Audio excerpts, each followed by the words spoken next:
Estou sem internet, então vou gravar esse vídeo sobre os temas do meu tutorial de amanhã.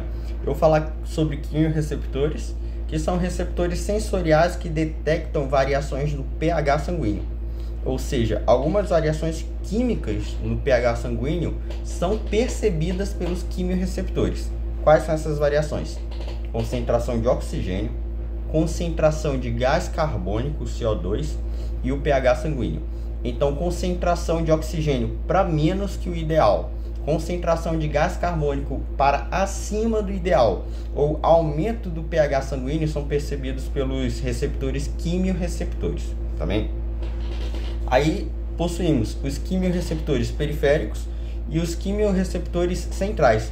Os quimiorreceptores periféricos, eles são mais especializados em detectar concentração abaixo do ideal de oxigênio, enquanto os quimiorreceptores centrais, eles são mais especializados, mais sensíveis à variação crescente de gás carbônico e pH sanguíneo.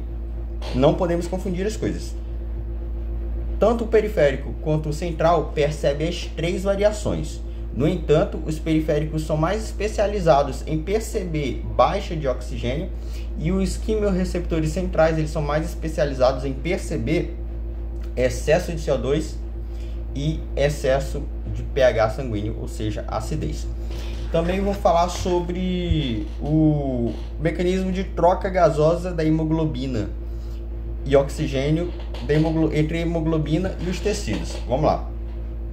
A hemoglobina tem determinada afinidade com o oxigênio, formando ali um composto chamado oxihemoglobina.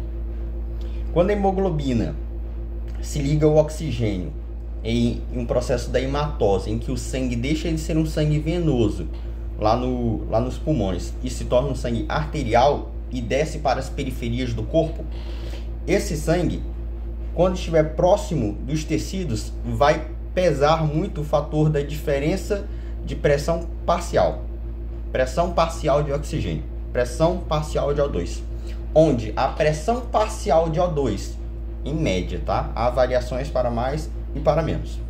A pressão parcial de O2 do sangue venoso, do sangue arterial, aquele que já passou pelo processo de hematose, aquele que está oxigenado, é de 100 milímetros de mercúrio. Enquanto que a pressão parcial de oxigênio nos tecidos periféricos, que estão ali metabolizando, gerando subprodutos, CO2, consumindo o oxigênio, é de apenas 40 milímetros de mercúrio. Então, essa diferença na pressão parcial favorece com que a difusão ocorra no sentido da hemoglobina, soltando o gás oxigênio, que vai difundir no sentido de direção dos tecidos. Mas um conceito muito importante também, que eu anotei aqui, é o efeito Bohr.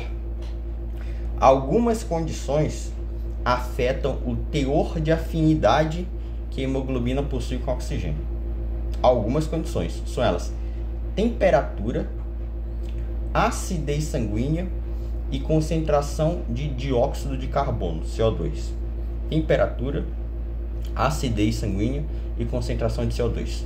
Então, se a temperatura estiver elevada, ou se a concentração de CO2 estiver elevada, ou se o pH sanguíneo estiver elevado, essas condições fazem com que a hemoglobina reduza sua afinidade com o O2, de modo que ela vai se desprender mais fácil, o que é fantástico para o nosso organismo. Imaginemos que o sangue arterial está passando por um tecido que metaboliza muito, um tecido em alta atividade. Se esse tecido metaboliza muito, ele capta muito oxigênio, faz respiração celular, degrada o oxigênio e libera como subproduto gás carbônico, CO2. Muito CO2, esse CO2 em alguns processos ali vai aumentar a acidez sanguínea. Como? Simples, CO2 se liga a uma molécula de água, CO2 mais água, forma ácido carbônico, H2CO3. Esse H2CO3, ele se dissocia liberando um íon H+, e um bicarbonato, HCO3- e o bicarbonato. Mas esse hidrogênio livre, H+, acidifica o pH sanguíneo. Então, com essas condições, o pH sanguíneo está ficando ácido. Essas condições, pelo efeito Bohr, fazem com que a hemoglobina fique menos reativa, tenha menos afinidade com o O2. Desse modo, ela vai liberar o O2 com maior facilidade. Vai liberar o O2, que por difusão vai passar da hemoglobina, vai passar do sangue arterial para o tecido periférico. Então esse efeito Bohr, o inverso também é verdade. Lá nos capilares pulmonares, lá no local da hematose, onde o inverso é verdade, a concentração de CO2 é baixa e a acidez está controlada. O sangue não está nem ácido nem básico, está devidamente controlada. Nessa situação invertida do exemplo anterior que eu dei, nessa situação a hemoglobina vai ter muita afinidade com o O2 e dificilmente vai soltar o O2. Perfeito. A hemoglobina não precisa soltar o seu O2 lá nos capilares pulmonares, onde o sangue está cheio de oxigênio. Ela precisa soltar lá nas periferias, onde o tecido está realizando muita respiração celular e está com baixa de O2. Como eu citei, em média ali vai estar a 40 milímetros de mercúrio. Então o efeito Bohr é um mecanismo extremamente inteligente do corpo para a distribuição do gás oxigênio. Tá bem? Minhas falas vão ser nesse teor. Acabei abordando também a acidez sanguínea, né? A acidose respiratória ocorre quando nós não estamos exalando adequadamente o oxigênio, o gás carbônico, aliás. O oxigênio entra, mas nós não estamos conseguindo nos livrar adequadamente pela expiração do CO2, gás carbônico. Excesso de gás carbônico já até abordei aqui. CO2 mais uma molécula de água vai formar H2CO3, ácido carbônico.